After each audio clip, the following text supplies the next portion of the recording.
माननीय सदस्यहरू, अब म माननीय अर्थमन्त्री डाक्टर युवराज खतिवडालाई आर्थिक वर्ष 2076-77 को लागि विनियोजन विधेयकका सिद्धान्त र प्राथमिकता सम्बन्धमा कर प्रस्ताव बाहेक सभामा छलफल गरियोस् भनी प्रस्ताव प्रस्तुत गर्नुहुन समय उपलब्ध गराउँछु।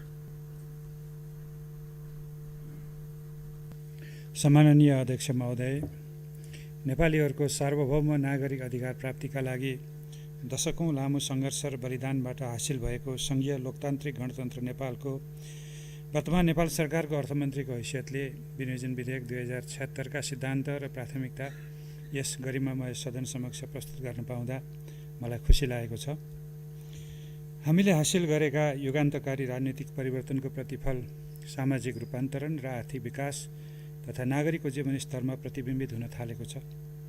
संहिता कार्यान्वयनमा हामीले छोटो अवधिमै हासिल गरेका उपलब्धिबाट सुशासन, विकास र समृद्धिको दरिलो आधारशिला तयार भएको छ। यही आधारशिलाको जगमा उभिएर सामाजिक न्याय एवं उच्च आर्थिक वृद्धि सहितको समाजवाद उन्मुख राष्ट्रको रूपमा अघि बढ्ने दिशामा आगामी आर्थिक वर्षको बजेट केन्द्रित हुनेछ। यो 1 वर्षको अवधिमा राज्य पुनर्संरचनाका कानुनी आधार, संगठन संरचना, संघीय वित्त प्रणाली र कार्य सञ्चालन विधि निर्माण र कर्मचारी समायोजन गर्ने कार्य सम्पन्न भई संहिता कार्यान्वयनमा आएको छ। सङ्घ, प्रदेश र स्थानीय तहको समन्वय र सहकार्यबाट स्रोत साधन र अवसरको अधिकतम परिचालन गरी समृद्धितर्फ अघि बढ्ने मार्ग प्रशस्त भएको छ। संवैधानिक व्यवस्था अनुसार नागरिकका मौलिक हक र अधिकार सम्बन्धी मूलभूत कानुनहरू निर्माण गरी कार्यान्वयनमा ल्याइएको छ। लगानी मैत्री कानुन र संरचना तयार भइरहेका छन्। गरिबी र पछौटेपनमा रहेका वर्ग, क्षेत्र र समुदायको शीघ्र उत्थान, काम र रोजगारीमा वृद्धि, सबैका लागि सामाजिक सुरक्षा, आधारभूत शिक्षा र प्राथमिक स्वास्थ्य सेवामा सबैको पहुँच पुर्याउने जस्ता कार्य उल्लेख्य रूपमा अघि बढेका छन्। समृद्ध नेपाल, सुखी नेपालीको दीर्घकालीन राष्ट्रिय आकाङ्क्षा हासिल गर्ने उद्देश्यले अघि बढेको यस सरकारको 1 वर्षको कार्यकालमा आर्थिक तथा सामाजिक पूर्वाधार निर्माणमा उत्साहजनक उपलब्धिहरू हासिल भएका छन्। अघिल्लो आर्थिक वर्षमा 6.7% रहेको आर्थिक वृद्धि दर चालु आर्थिक वर्षमा 7% कायम हुँदै आगामी आर्थिक वर्षदेखि अझ उच्च हुने बलियो आर्थिक आधारशिला निर्माण भएको छ। मूल्य वृद्धि नियन्त्रणमा रहेको छ। यस वर्ष आन्तरिक बचत उल्लेख्य रूपमा वृद्धि भई राष्ट्रिय पुँजी निर्माणको दरिलो आधार तयार भएको छ। लगानीको वातावरणमा उल्लेख्य सुधार आएसँगै स्वदेशी तथा विदेशी लगानीकर्ताको प्रतिबद्धता बढेको छ। वित्तीय सेवा र पहुँच विस्तार भएको छ।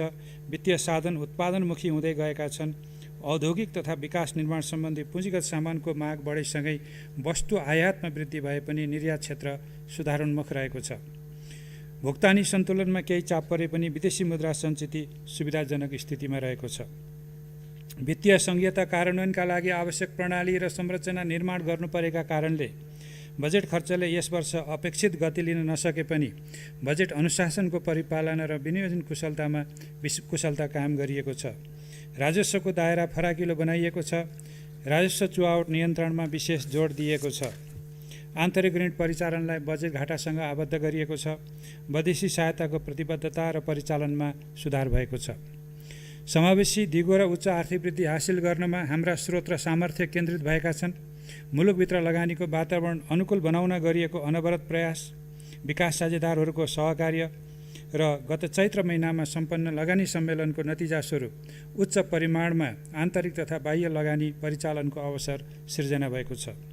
निजी र सहकारी क्षेत्रसँगको सहकार्यले आर्थिक गतिविधिमा उत्साहजनक परिणाम देखिन थालेको छ। सङ्घीय शासन प्रणाली नागरिक सेवा र विकासलाई गति दिने अवसरको रूपमा क्रमशः स्थापित हुँदै गइरहेको छ। सम्माननीय अध्यक्ष महोदय, विनियोजन विधेयक 2076 को सिद्धान्त र प्राथमिकता तयार गर्दा मैले मूलतः नेपालको संविधानले परिकल्पना गरेको समाजवाद उन्मुख आर्थिक प्रणाली निर्माणलाई मार्गदर्शनको रूपमा लिएको छु।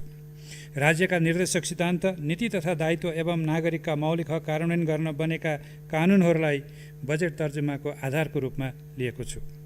यस सम्मानित संसदबाट केही दिन अघि पारित भएको नेपाल सरकारको आर्थिक वर्ष 2076-77 को नीति तथा कार्यक्रम र चालु वर्ष सुरु गरिएका नीति तथा कार्यक्रमहरूको निरन्तरतालाई पनि विनियोजन विधेयक 2076 को सिद्धान्त तथा प्राथमिकता तयार गर्दा मुख्य आधारको रूपमा लिएको छु।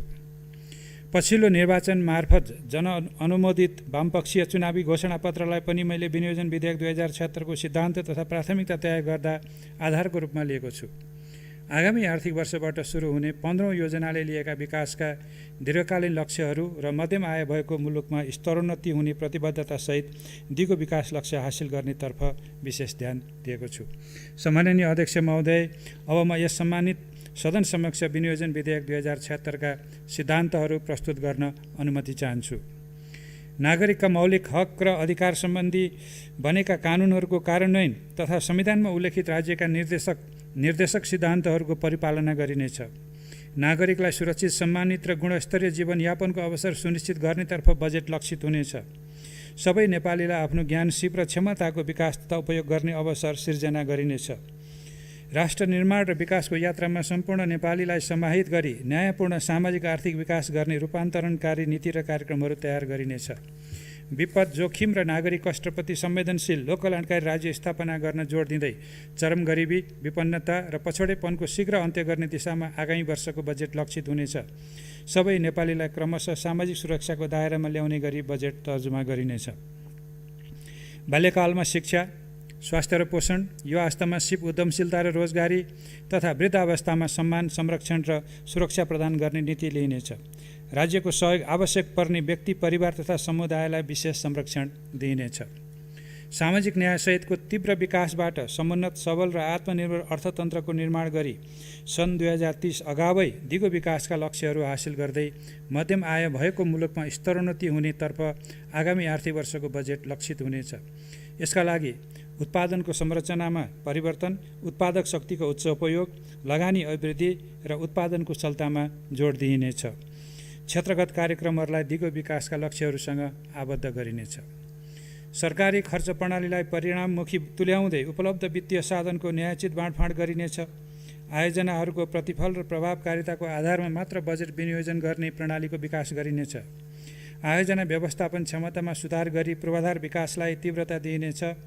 बजेट अनुशासन कायम गरी सरकारी खर्चलाई समय निर्दिष्ट बनाउँदै खर्चको गुणस्तर र नतिजाप्रति सम्बन्धित निकाय र पदाधिकारीलाई पूर्ण रूपमा जिम्मेवार र जवाफदेही हुने प्रणालीको विकास गरिनेछ।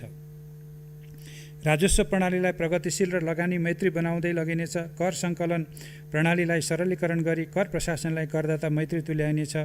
नागरिकले तिरेको करको सदुपयोग सुनिश्चित गरिनेछ। नयाँ विकास सहायता नीति अनुरूप अन्तर्राष्ट्रिय सहयोगलाई मूलतः उत्पादनमूलक क्षेत्र, ठूला भौतिक पूर्वाधार तथा सामाजिक विकास लगायत मुलुकको आर्थिक क्षमता विकास हुने राष्ट्रिय आवश्यकता र प्राथमिकताका क्षेत्रमा परिचालन गरिनेछ। अन्तर्राष्ट्रिय गैर सरकारी संस्थाहरूको कार्यमा पारदर्शिता अभिवृद्धि गरी सरकारको प्राथमिकताका क्षेत्रमा परिचालन हुन प्रोत्साहित गरिनेछ। निजी क्षेत्रलाई आर्थिक वृद्धिको संवाहक शक्तिको रूपमा विकास गर्दै उच्च बचत परिचालन, पुँजी निर्माण र उत्पादन शक्तिको विकास मार्फत राष्ट्रिय पुँजीको सम्वर्धन गरिनेछ। अर्थतन्त्रको महत्त्वपूर्ण स्तम्भको रूपमा रहेको सहकारी प्रणालीलाई सामाजिक न्यायसहितको आर्थिक समानता उन्मुख विकास र आर्थिक सामाजिक रूपान्तरणको प्रभावकारी माध्यमको रूपमा अघि बढाइनेछ। सामुदायिक र गैर सरकारी क्षेत्रलाई स्थानीय स्रोत साधन र सिपको सदुपयोग गर्दै आय आर्जन र रोजगारी सृजनाको माध्यमबाट आर्थिक सामाजिक रूपान्तरणको संवाहकको रूपमा प्रवर्धन गरिनेछ। उपलब्ध प्राकृतिक, भौतिक र मानवीय स्रोत तथा साधनको सदुपयोगको नीति अवलम्बन गरिनेछ। विकास र वातावरण बीच सन्तुलन कायम गर्दै जलवायु परिवर्तन अनुकूलनमा जोड दिइनेछ। विकास र समृद्धि हासिल गर्न सङ्घ, प्रदेश र स्थानीय तह बीच उच्चतम समन्वय र सहकार्य गरिनेछ। नेपालको संविधान, विद्यमान कानुनी व्यवस्था, नेपाल सरकारबाट स्वीकृत कार्य विस्तृतीकरणको ढाँचा समेतका आधारमा वित्तीय हस्तान्तरण र राजस्व बाँडफाँड हुने व्यवस्था मिलाइनेछ। प्रदेश र स्थानीय तहको समतामूलक विकास हुने प्रकारले स्रोत र साधनको बाँडफाँड गरिनेछ। मानवाधिकार, सामाजिक न्याय, सुशासन, विकास तथा वातावरण जस्ता विषयमा राष्ट्रिय तथा अन्तर्राष्ट्रिय जगतमा हामीले जनाएका प्रतिबद्धताहरू पनि आगामी वर्षको बजेट निर्माणको आधार हुनेछन्। आयको न्यायोचित वितरण सहितको सन्तुलित उच्च आर्थिक वृद्धि दर हासिल हुने तथा समष्टिगत आर्थिक स्थायित्व कायम हुने गरी आर्थिक, वित्तीय र बाह्य क्षेत्र सम्बन्धी नीतिहरू तर्जुमा गरिनेछ। वैदेशिक लगानीलाई राष्ट्रिय पुँजी निर्माणको परिपोषक हुने गरी उपयोग गरिनेछ। लगानीको वातावरण अनुकूल बनाई स्वदेशी र विदेशी लगानी अभिवृद्धि मार्फत उत्पादन र उत्पादकता अभिवृद्धि, रोजगारी सृजना, आयात प्रतिस्थापन र निर्यात प्रवर्धन गरिनेछ। व्यावसायिक लागत न्यूनीकरण गरिनेछ। मूल्य वृद्धिलाई वाञ्छित सीमाभित्र राखिनेछ। वित्तीय साधनलाई थप उत्पादनमुखी तुल्याइनेछ। सङ्घ, प्रदेश र स्थानीय तहको सहकार्य, समन्वय र सहलगानीबाट उपलब्ध स्रोत र साधनको महत्तम उपयोग गरिनेछ। सङ्घ, प्रदेश र स्थानीय तहको संविधानबाट निर्दिष्ट अधिकार र जिम्मेवारीको बाँडफाँडलाई आधार बनाएर बजेट तर्जुमा गरिनेछ। साझा अधिकार सूचीका क्षेत्रहरूमा निश्चित मापदण्ड तर्जुमा गरी सङ्घ, प्रदेश र स्थानीय तहको कार्यक्रमहरू तय गरिनेछ। नागरिकलाई सुशासनको प्रत्याभूति हुने गरी राज्यका सबै संयन्त्रहरूको क्षमता विकास गर्दै सेवा प्रवाह तथा कार्य सम्पादनलाई पारदर्शी, जवाफदेही र उत्तरदायी बनाइनेछ। सम्माननीय अध्यक्ष महोदय, अब म विनियोजन विधेयक 2076 का प्राथमिकताहरू प्रस्तुत गर्ने अनुमति चाहन्छु। संवैधानिक व्यवस्था अनुसार नागरिकका मौलिक हक र अधिकार सम्बन्धी कानुनहरूको प्रभावकारी कार्यान्वयन गर्दै जीवनयापनका न्यूनतम आधारभूत आवश्यकताहरू शीघ्र पूरा गरिनेछ। खाद्य सुरक्षा, रोजगारी, आधारभूत शिक्षा, जनस्वास्थ्य, आवास, सामाजिक सुरक्षा लगायतका मौलिक हक कार्यान्वयन गर्न बनेका कानुनहरूको कार्यान्वयन गरी सुरक्षित, सम्मानजनक र गुणस्तरीय जीवनयापनको अवसर सुनिश्चित गर्दै लगिनेछ। स्वस्थ नागरिक जीवन र स्वस्थ समाजका लागि स्वस्थ उत्पादन र स्वस्थ उपभोगमा जोड दिइनेछ। स्वास्थ्य संस्थाहरूको पूर्वाधार र जनशक्ति विकासमा जोड दिई गुणस्तरीय स्वास्थ्य सेवा सुनिश्चित गरिनेछ। आधारभूत र आकस्मिक स्वास्थ्य सेवाहरूमा सबै नेपालीको पहुँच सुनिश्चित गर्दै लगिनेछ। आगामी 2 वर्षभित्र सबै बालबालिकालाई विद्यालय भर्ना गराउँदै साक्षर नेपाल घोषणातर्फ बजेट लक्षित हुनेछ। गुणस्तरीय र जीवनोपयोगी शिक्षाको अवसर सुनिश्चित गरी उत्पादक नागरिक तयार गरिनेछ। राष्ट्रपति शैक्षिक सुधार कार्यक्रम सञ्चालन गरी सामुदायिक शिक्षाका क्षेत्रमा थप सुधार गरिनेछ। प्राविधिक तथा व्यावसायिक शिक्षा र सिपमूलक तालिमको विस्तार गरिनेछ। शिक्षा, विज्ञान तथा प्रविधिको क्षेत्रमा विश्वस्तरको अध्ययन र अनुसन्धान गर्ने विशेषीकृत संस्थाको स्थापना गरिनेछ। जोखिमयुक्त बस्तीमा रहेका सबै परिवारलाई जोखिमरहित स्थानमा सुविधायुक्त आवासको व्यवस्था मिलाउँदै लगिनेछ। सुरक्षित बस्ती विकास तथा आवासको व्यवस्था गरिनेछ। जनसाङ्ख्यिक लाभ लिने गरी श्रमयोग्य सबै नागरिकलाई उत्पादनसँग जोड्दै निर्माण, उत्पादनमूलक उद्योग र सेवा लगायतका क्षेत्रमा काम र रोजगारीका अवसर सिर्जना गरिनेछ। नागरिकलाई स्वरोजगारीमा प्रोत्साहित गर्न सिपमूलक तालिम, उद्यमशीलता विकास र सहज रूपमा कर्जाको पहुँच सुनिश्चित गरिनेछ। श्रम ऐनमा भएका व्यवस्थाहरूको प्रभावकारी कार्यान्वयन गर्दै असल तथा उत्पादनमुखी श्रम सम्बन्धको विकास गरिनेछ। वैदेशिक रोजगारीलाई थप व्यवस्थित गरिनेछ। सबै नागरिक राज्यबाट संरक्षित भएको महसुस हुने गरी विद्यमान सामाजिक सुरक्षाका कार्यक्रमहरू एकीकृत रूपमा सञ्चालन गरिनेछ। योगदानमा आधारित सामाजिक सुरक्षा योजना कार्यान्वयनमा ल्याइनेछ। सबै नागरिकलाई क्रमशः स्वास्थ्य बिमाको दायरामा ल्याइनेछ। सामाजिक सुरक्षा दिन अति आवश्यक भएका व्यक्ति, परिवार र समुदायलाई संरक्षणको पहिलो प्राथमिकतामा राखिनेछ। आगामी आर्थिक वर्षलाई युवा परिचालन वर्षको रूपमा लिइनेछ। युवाहरूको प्रतिभा पहिचान, विकास र परिचालनका कार्यक्रमहरू सञ्चालन गरिनेछ। महिला सशक्तिकरण कार्यक्रम मार्फत उद्यमशीलताको विकास र रोजगारी सिर्जनामा जोड दिइनेछ। कृषिमा आधुनिकीकरण, यन्त्रीकरण र विशिष्टीकरण मार्फत उत्पादन र उत्पादकत्व वृद्धि गरिनेछ। कृषि तथा पशुपन्छीजन्य प्रमुख खाद्य वस्तुमा मुलुकलाई क्रमशः आत्मनिर्भर बनाउने गरी कार्यक्रम सञ्चालन गरिनेछ। कृषि क्षेत्रको अनुदान उत्पादन लक्षित हुने गरी विद्यमान व्यवस्थालाई परिमार्जन गरिनेछ। सहकारी र सामूहिक कृषि प्रणालीलाई प्रोत्साहित गरिनेछ। भूउपयोग नीतिको कार्यान्वयन गरिनेछ। जलस्रोतको बहुआयामिक उपयोग गर्दै सिँचाइ तथा नदी नियन्त्रण र जलमार्ग विकासका कार्यक्रमहरू विस्तार गरिनेछ। सम्भाव्यताका आधारमा नदी पथान्तरण आयोजनाहरू कार्यान्वयन गरिनेछ। वैज्ञानिक वन व्यवस्थापन गरी वन क्षेत्रको आर्थिक उपयोग गरिनेछ। वातावरणीय तथा जैविक संरक्षण तथा जलवायु परिवर्तन अनुकूलन कार्यक्रमहरू सञ्चालनमा जोड दिनेछ। आगामी आर्थिक वर्षलाई वृक्षारोपण वर्षको रूपमा सञ्चालन गरिनेछ। पर्यटन प्रवर्धन गर्न सन् 2020लाई नेपाल भ्रमण वर्षको रूपमा सफलतापूर्वक सञ्चालन गरिनेछ। सांस्कृतिक धरोहरको संरक्षण र सम्वर्धन गरिनेछ। राष्ट्रिय तथा अन्तर्राष्ट्रिय खेलकुदको आयोजना गर्न आवश्यक पूर्वाधारको विकास गरिनेछ। व्यावसायिक लागत न्यूनीकरण गर्न र लगानीको वातावरणलाई थप अनुकूल बनाउन लगानीसँग सम्बन्धित नयाँ कानुनी तथा संरचनागत व्यवस्थाहरूको शीघ्र कार्यान्वयन गरिनेछ। औद्योगिक तथा पूर्वाधार क्षेत्रमा लगानी अभिवृद्धि गरिनेछ। निजी क्षेत्र, सार्वजनिक निजी साझेदारी, सार्वजनिक निजी तथा सहकारी साझेदारी र विदेशी लगानी मार्फत लगानीका न्यूनता पूरा गरिनेछ। लगानी अभिवृद्धि गर्न वैकल्पिक लगानीका उपायहरू प्रवर्धन गरिनेछ। स्वदेशी उत्पादनको उपभोगलाई प्रोत्साहित गरिनेछ। आगामी आर्थिक वर्षलाई अधुरा आयोजना सम्पन्न गर्ने वर्षको रूपमा लिए सडक, पुल, विद्युत, सिँचाइ, खानेपानी र भवन निर्माण लगायतका आयोजनाहरू सम्पन्न गर्न बजेट विनियोजन गरिनेछ। उच्च र दिगो आर्थिक वृद्धि दर हासिल गर्न सघाउ पुर्याउने, द्रुत मार्ग एवं रणनीतिक र आर्थिक तथा व्यापारिक केन्द्र जोड्ने सडक निर्माणमा तीव्रता दिइनेछ। भूमिगत मार्ग, रेलमार्ग, जलमार्ग, विमानस्थल र शहरी पूर्वाधार विकास निर्माण कार्यलाई प्राथमिकतामा राखिनेछ। सबै नेपालीलाई आधुनिक, नवीकरणीय र पहुँचिएका ऊर्जा सुविधा शीघ्र प्राप्त हुन सक्ने गरी जलविद्युत, सौर्य, जैविक, वायु लगायतका नवीकरणीय ऊर्जाको विकासलाई प्राथमिकता दिइनेछ। आन्तरिक र अन्तर्देशीय विद्युत प्रसारणको निर्माण तथा क्षमता विस्तारको कार्य विद्युत उत्पादनको व्यावसायिक उत्पादन सुरु हुनु अगावै सम्पन्न गरिनेछ। विद्युत आपूर्ति प्रणालीलाई भरपर्दो बनाइनेछ। सार्वजनिक यातायात व्यवस्था प्रणाली र संरचनामा सुधार गर्दै विद्युतीय सवारी साधनको प्रयोगलाई प्रोत्साहित गरिनेछ। मुलुकभर भरपर्दो र गुणस्तरीय दूरसञ्चार सेवा सुनिश्चित गरिनेछ। आम सञ्चारलाई मर्यादित र व्यावसायिक बनाइनेछ। डिजिटल नेपाल फ्रेमवर्कको राष्ट्रिय कार्ययोजना कार्यान्वयनमा ल्याइनेछ। सरकारी तथा अन्य सङ्गठित क्षेत्रबाट प्रवाह हुने सबै प्रकारका सेवा, कारोबार तथा भुक्तानी विद्युतीय माध्यमबाट हुने व्यवस्था मिलाइनेछ। भूकम्पपछिको पुनर्निर्माण कार्यलाई तीव्रता दिँदै बाँकी रहेका निजी आवास निर्माण कार्य आगामी आर्थिक वर्षभित्र सम्पन्न गरिनेछ। शैक्षिक तथा स्वास्थ्य संस्था, ऐतिहासिक सम्पदा, प्राचीन स्मारक तथा धरोहरहरूको द्रुत गतिमा पुनर्निर्माण गरिनेछ। 1 वर्षभित्र सबै नेपालीको ब्याङ्क खाता हुने गरी वित्तीय पहुँच अभिवृद्धि गरिनेछ। वित्तीय संस्थाहरूको संस्थागत क्षमता, प्रतिस्पर्धा र पारदर्शिता अभिवृद्धि गर्दै वित्तीय साधनलाई उत्पादनमुखी बनाइनेछ। बिमा तथा पुँजी बजारको दायरा विस्तार र वैकल्पिक वित्तीय उपकरणको विकास बजेटका प्राथमिकतामा रहनेछन्। सार्वजनिक निर्माण कार्यलाई प्रभावकारी बनाउन सार्वजनिक खरिद ऐनमा संशोधन लगायत आवश्यक नीतिगत र कानुनी सुधार गरिनेछ। तोकिएको गुणस्तर, लागत र समयभित्रै आयोजना सम्पन्न गर्ने गरी सम्बन्धित पदाधिकारीलाई जिम्मेवार तथा जवाफदेही बनाइनेछ। विकास आयोजना कार्यान्वयन गर्ने निकायहरूको व्यवस्थापकीय र प्राविधिक क्षमता अभिवृद्धि गरिनेछ। कर प्रशासनमा सुधार, करको दायरा तथा पहुँचमा विस्तार र राजस्व चुहावट नियन्त्रण गर्ने कार्यलाई थप प्रभावकारी बनाइनेछ। कर सहभागिता लागत कम गर्न र कर प्रणालीलाई पारदर्शी बनाउन विद्युतीय सेवाको उपयोग गरिनेछ। सङ्घ, प्रदेश र स्थानीय तहबीचको समन्वय र सहकार्यलाई जोड दिइनेछ।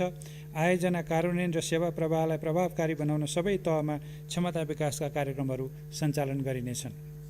सरकारी वित्त व्यवस्थापन प्रणालीमा थप सुधार गर्दै सङ्घ, प्रदेश र स्थानीय तहको खर्चको गुणस्तर र उपलब्धि सुनिश्चित हुने गरी लेखाङ्कन, प्रतिवेदन र खर्च प्रणालीको विकास गरिनेछ।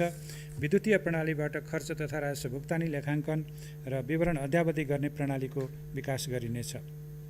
संवैधानिक अङ्ग र सुरक्षा निकायहरूको क्षमता अभिवृद्धि गर्नेतर्फ बजेटले ध्यान दिनेछ। परराष्ट्र नीतिलाई राष्ट्रिय हित, पारस्परिक लाभ र सम्मान, अन्तर्राष्ट्रिय प्रतिबद्धता तथा दायित्व र न्यायमा आधारित हुने प्रकारले अघि बढाइनेछ। लैङ्गिक उत्तरदायी शासन व्यवस्थालाई संस्थागत गर्दै लैङ्गिक हिंसा र महिला विरुद्ध हुने सबै प्रकारको भेदभावको अन्त्य गरिनेछ। छुवाछुत लगायतका सामाजिक भेदभाव पूर्ण रूपमा अन्त्य गराउन कानुनको प्रभावकारी कार्यान्वयनसँगै सचेतनाको सामाजिक अभियान सञ्चालन गरिनेछ। मुलुकमा शासकीय स्वच्छता, सदाचार र सुशासन प्रवर्धन गर्दै नागरिकले प्राप्त गर्ने सेवा सरल, सहज र गुणस्तरीय र समय निर्दिष्ट बनाइनेछ। सार्वजनिक सेवाको गुणस्तर अभिवृद्धि गर्न सबै किसिमका सार्वजनिक सेवा प्रवाहलाई सूचना प्रविधिमा आबद्ध गरिनेछ। राज्यले प्रदान गर्ने सेवा र सुविधाहरूको गुणस्तर सुनिश्चित गरिनेछ। सार्वजनिक संस्थानहरूको सङ्गठनात्मक एवं व्यवस्थापकीय सुधार गरी व्यावसायिकता प्रवर्धन गरिनेछ। सम्माननीय अध्यक्ष महोदय, वर्तमान सरकार गठन भएको छोटो अवधिमा राज्य पुनर्संरचनाका कार्य सम्पन्न भई नेपाली जनताले चाहेको समृद्ध नेपाल, सुखी नेपालीको दीर्घकालीन आकाङ्क्षा हासिल गर्न आर्थिक, सामाजिक तथा सुशासनको आधारशिला निर्माण भइरहेको छ। सङ्घ, प्रदेश र स्थानीय तहको समन्वय र साझेदारी तथा सहकारी र निजी क्षेत्रसँगको सहकार्यबाट सामाजिक न्यायसहितको विकास र समृद्धिको मार्ग प्रशस्त हुने आधार बनेको छ। आगामी वर्षको बजेट यसै मार्गमा अघि बढ्नेछ। आगामी आर्थिक वर्षको बजेट मूलतः न्यायिक वितरण सहितको उच्च आर्थिक वृद्धि, सामाजिक न्याय सहितको समावेशी विकास, क्षमता अनुसारको कामको अवसर र मर्यादित रोजगारीको सुनिश्चितता, फराकिलो दायराको सामाजिक सुरक्षा, व्यवस्थित र गुणस्तरीय पूर्वाधार, स्तरीय सामाजिक सेवाको सहज उपलब्धता, राष्ट्रिय पुँजीको सम्वर्धन, आधुनिक प्रविधिको विस्तार र सुशासन कायम गर्नेतर्फ उन्मुख हुने कुरा म माननीय सदस्यज्यूहरूलाई विश्वस्त तुल्याउन चाहन्छु। मैले यस सम्मानित सदन समक्ष पेश गरेको विनियोजन विधेयक 2076 का सिद्धान्त र प्राथमिकता, मुलुकले अवलम्बन गरेको विकासको ढाँचा संहिता तथा मौलिक हकको कार्यान्वयन र साधनको उपलब्धता बीचको तालमेलको खाका हो। आगामी आर्थिक वर्षको बजेट यही खाकाभित्र रहेर तर्जुमा हुने कुरा मान्य सदस्यज्यूहरूलाई म अवगत गराउन चाहन्छु। मान्य सदस्यहरूले यस सम्बन्धमा घनीभूत छलफल गरी आगामी आर्थिक वर्षको बजेट निर्माणमा रचनात्मक सुझाव दिनुहुनेछ भन्नेमा म विश्वस्त छु। मान्य सदस्यज्यूहरूबाट प्राप्त हुने सुझावहरूलाई आर्थिक वर्ष 2076-77 को बजेट निर्माण गर्दा मार्गदर्शनको रूपमा लिइने प्रतिबद्धता समेत म व्यक्त गर्न चाहन्छु। सम्माननीय अध्यक्ष महोदयको अनुमतिले अब 2076-77 का लागि विनियोजन विधेयकका सिद्धान्त र प्राथमिकता सम्बन्धमा कर प्रस्ताव बाहेक सभामा छलफल गरियोस् भन्ने प्रस्ताव सभा समक्ष पेश गर्दछु। धन्यवाद।